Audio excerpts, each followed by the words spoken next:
అదే RTV app వార్తల్ని క్షణాల్లో చదివే అవకాశం ఉంటుంది. ఒక న్యూస్ పేపర్, ఒక టెలివిజన్ ఛానల్ మీ చేతుల్లో ఎప్పుడూ ఉంటాయి.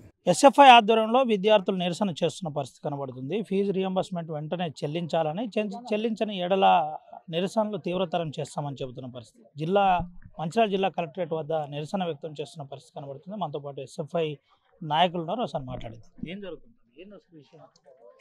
ఈరోజు తెలంగాణ రాష్ట్ర వ్యాప్తంగా గత 7-8 సంవత్సరాల నుంచి కూడా ఏ ఒక్క ప్రభుత్వం, గతంలో టీఆర్ఎస్ కావచ్చు, ఇప్పుడు ఉన్న కాంగ్రెస్ కావచ్చు, ఏ ఒక్క ప్రభుత్వం కూడా కనీసం విద్యార్థులకు సంబంధించిన సమస్యలు కానివ్వండి, లేదంటే తెలంగాణ రాష్ట్ర వ్యాప్తంగా ఉన్న పెండింగ్లో ఉన్న ఫీజు రియంబర్స్మెంట్కి సంబంధించి ఏ ఒక్క రోజు కూడా ప్రస్తావన రాలేదు. ఇప్పటికీ నూతనంగా తెలంగాణ రాష్ట్రంలో నూతనంగా వచ్చినటువంటి కాంగ్రెస్ పార్టీ కూడా కేవలం 100 రోజులలోనే మేము ఏవే సమస్యలు ఉన్నాయో అవన్నీ కూడా వెలుగులోకి తీసి మేము పరిష్కరిస్తామన్నటువంటి రేవంత్ రెడ్డి గారు ఇప్పటి వరకు కూడా విద్యారంగంలో ఉన్న సమస్యలను ఏ ఒక్కడు కూడా పరిష్కరించలేదు. ఈ యొక్క పెండింగ్లో ఉన్న స్కాలర్షిప్లు విడుదల కొరకే అని చెప్పేసి ఈరోజు తెలంగాణ రాష్ట్ర వ్యాప్తంగా కాకపోయినా మంచిర్యాల జిల్లాలోనే మేము కలెక్టర్ ముట్టడించడం జరుగుతూ ఉంది.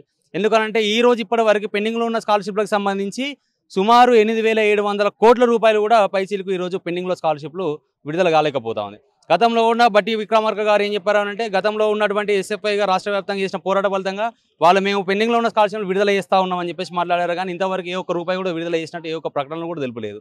కాబట్టి ఈ యొక్క నిర్ణయం తీసుకొని ఈరోజు మంచిర్యాల జిల్లా కమిటీ భారత విద్యార్థి ఫెడరేషన్గా మేము ఈరోజు మంచిర్యాల జిల్లా కలెక్టరేట్ ముట్టడించడం జరుగుతూ ఉంది. ఏంటి అసలు అంటే ఎన్ని రోజులు ఈ నిరసన ఎన్ని రోజులు ఉండబోతుంది, నెక్స్ట్ ఫర్దర్గా ఏ ప్రికాషన్ తీసుకోబోతున్నారు? విద్యార్థి సంఘాలు కలెక్టరేట్ ముట్టడి చేస్తున్నారు, నిరసనలు వ్యక్తం చేస్తున్నారు, ఏం చేయబోతున్నారు?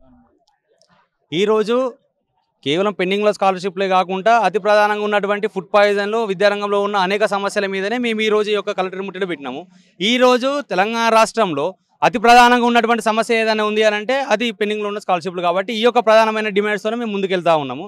ఈ యొక్క ముఖ్యమంత్రి గారు ఇప్పటికైనా స్పందించకుండా ఇదే విధంగా నిర్లక్ష్యపూరితంగా ఉంటే ఇట్లా మేము ఎస్ఎఫ్ఐగా మేము అనేక ఉద్యమాలు చేయడానికైనా సిద్ధంగా ఉన్నాం. రానున్న రోజులలో కలెక్టరేట్లే కాదు, రానున్న రోజులలో రాష్ట్ర రోగోలు విద్యార్థులు అందరినీ జమ చేసి కూడా సెక్రటరేట్ను ముట్టడి చేస్తామని చెప్పేసి కూడా ఈ విధంగా మేము తెలియజేస్తా ఉన్నాం.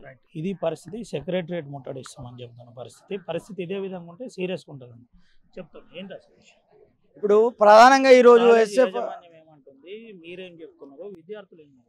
కాలేజీ యాజమాన్యాలు కూడా దసరా సెలవుల తర్వాత వాళ్ళు కూడా ఒక 4 రోజులు సమ్మెకు పోయి విద్యార్థులకు పాఠాలు కూడా చెప్పకుండా కాలేజీలకు తాళాలేసి వాళ్ళు ఉన్న పరిస్థితి. అయితే అదే క్రమంలో ఏదైతే తెలంగాణ ప్రభుత్వము పిలిపించి వాళ్ళని మీ సమస్యలు ఒక వారం రోజులలోనే పరిష్కరిస్తామని చెప్పడంతోటి వాళ్ళు కూడా వాళ్ళ సమ్మెని విరమించారు. అయినప్పటికీ ఇంతవరకు కూడా ఈ ప్రభుత్వం స్పందించట్లేదు.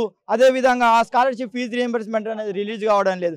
అయితే తెలంగాణ రాష్ట్రంలో మనకు ఏదైతే విద్యాశాఖ మంత్రి లేరు, ఈ విద్యాశాఖ మంత్రిని కేటాయించాలంటే ఈ ప్రభుత్వంలో ఉన్నటువంటి మంత్రులు ఏం చెప్తున్నారంటే, ఈ విద్యారంగాన్ని బాగుపరచాలంటే ఈ విద్యాశాఖ ఏదైతే ఉందో ముఖ్యమంత్రి దగ్గరనే ఉంటే ఇంకెక్కువగా మెరుగుపరుచుతారనే విధంగా చెప్తున్నారు. ఇప్పుడు మేము అడుగుతున్నాం, మెరుగుపడడం అంటే స్కాలర్షిప్ ఫీజు రియంబర్స్మెంట్ విద్యార్థులు రాకపోవడమా, ప్రైవేట్ కాలేజీల యాజమాన్యాలు తాళాలు వేసుకోవడమా, గురుకులాలకు ఏదైతే వాళ్లకు అద్దెలు రావట్లేదని గురుకులాలకు తాళాలు వేయడమా, ఎస్ఎస్ఏ ఉద్యోగులు 15 రోజుల పాటు సమ్మెకు పోవడమా? ఏ విధంగా విద్యాశాఖ మంత్రి గారి దగ్గర మన ముఖ్యమంత్రి దగ్గర విద్యాశాఖ మంత్రి పెట్టుకొని ఏ విధంగా విద్యార్థులు న్యాయం చేస్తున్నాం, విద్యా వ్యవస్థను బాగుపరుచుతున్నాం అంటే ఏ విధంగా నమ్మాలి మేము? ఇది మాది ప్రధానంగా. కాబట్టి ఇప్పటికైనా కూడా ప్రభుత్వం చేయబోతున్నారు, రానున్న రోజుల్లో ఏం చేయబోతున్నారు? ఖచ్చితంగా మేము ఎస్ఎఫ్ఐగా స్పష్టంగా చెప్తున్నాం. తెలంగాణ రాష్ట్ర కమిటీ కూడా ఎస్ఎస్సి ఉద్యోగులకు కూడా మద్దతును తెలియజేసింది. వాళ్ళ సమస్యలు పరిష్కరించి కేజీబీలలో చదువుకునే విద్యార్థులు న్యాయం చేయాలి. ఇప్పుడు 10వ తరగతి ఇంటర్ ఎగ్జామ్స్ దగ్గరికి వచ్చినాయి. అక్కడ పాఠాలు బోధించడానికి గురువులు లేరు, వాళ్ళంతా సమ్మెలో ఉన్నారు. వాళ్ళని పిలిచి వెంటనే వాళ్ళ సమస్యలు పరిష్కరించి అక్కడ విద్యా బోధన జరిగే విధంగా చూసుకోవాలి. ఏదైతే పేద విద్యార్థులకు రావాల్సిన స్కాలర్షిప్ ఫీజు రియంబర్స్మెంట్ ఉన్నదో ఇది రాకపోతే ఖచ్చితంగా ఎస్ఎఫ్ఐ తెలంగాణ రాష్ట్ర వ్యాప్తంగా అనేక ఉద్యమాలకు కూడా మేము పిలుపునిస్తున్నాం. ఏదైతే ఇప్పుడు అసెంబ్లీ జరుగుతుందో అసెంబ్లీ ముట్టడిలకు కావచ్చు, మళ్ళీ అన్ని కలెక్టరేట్ ముట్టడిలకు కావచ్చు కూడా మేము వెనుకాడం. అదేవిధంగా దశల వార పోరాటాలు తీసుకొని రాష్ట్ర రోకోలు కానీ విద్యార్థి తల్లిదండ్రులను కూడా భాగస్వామ్యం చేసి వాళ్ళ తల్లిదండ్రులతో కూడా అతిపెద్ద పోరాటాలు కూడా ఎస్ఎఫ్ఐ మేము నిర్వహిస్తామని తెలియజేస్తున్నాం. జిల్లా వ్యాప్తంగా ఫీజు రియంబర్స్మెంట్ ఎన్ని కోట్లు పెండింగ్? తెలంగాణ రాష్ట్రం మొత్తంలో ప్రభుత్వ లెక్కల ప్రకారం మనం చూసుకుంటే ఎస్సీ ఎస్టీ బీసీల వీళ్ళందరికీ రావాల్సిన స్కాలర్షిప్ ఫీజు రియంబర్స్మెంట్ అక్షరాల 8,800 కోట్ల రూపాయలు అనేది పెండింగ్లో ఉన్నది.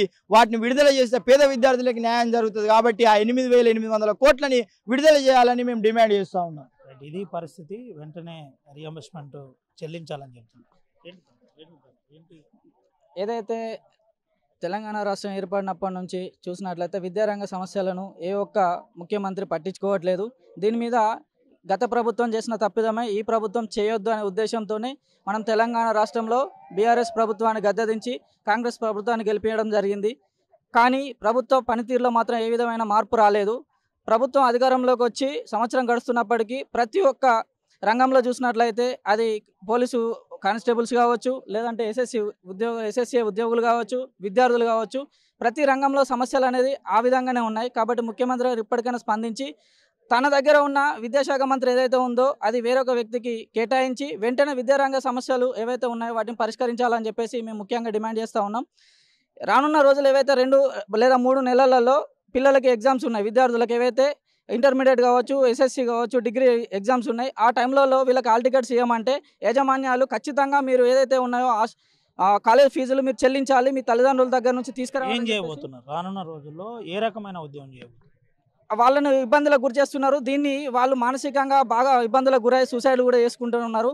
అదేవిధంగా కొనసాగితే ఖచ్చితంగా మేము సీఎం క్యాంప్ ఆఫీస్ని ముట్టడి చేస్తాం, సెక్రటేరియట్ని ముట్టడి చేస్తాం, మేము మా యొక్క ఉద్యమాలను ఉధృతం చేస్తామని చెప్పేసి ఈ విధంగా డిమాండ్ చేస్తూ ఉన్నాం. ఇది పరిస్థితి. రానున్న రోజుల్లో ఇదే పరిస్థితి ఉంటే ఉద్యమాన్ని తీవ్రతరం చేస్తాం. 8,800 కోట్ల పైచిలకు డబ్బులను వెంటనే ఫీజు రియంబర్స్మెంట్ ప్రభుత్వం విడుదల చేయాలి. విడుదల చేయని ఏళ్ళ పరిణామాలు చాలా తీవ్రంగా ఉంటాయి. అవసరమైతే ఆ ప్రగతి భవన్ ని కూడా ముట్టడిస్తామని చెబుతున్న పరిస్థితి కనబడుతుంది. ఓటు స్టూడియో మరిన్ని వీడియోస్ కోసం ఛానల్ ని సబ్స్క్రైబ్ చేయండి. లేటెస్ట్ అప్డేట్స్ కోసం వాట్సాప్ ఛానల్ ని ఫాలో అవ్వండి. ఆ లింక్ డిస్క్రిప్షన్ లో ఉంది.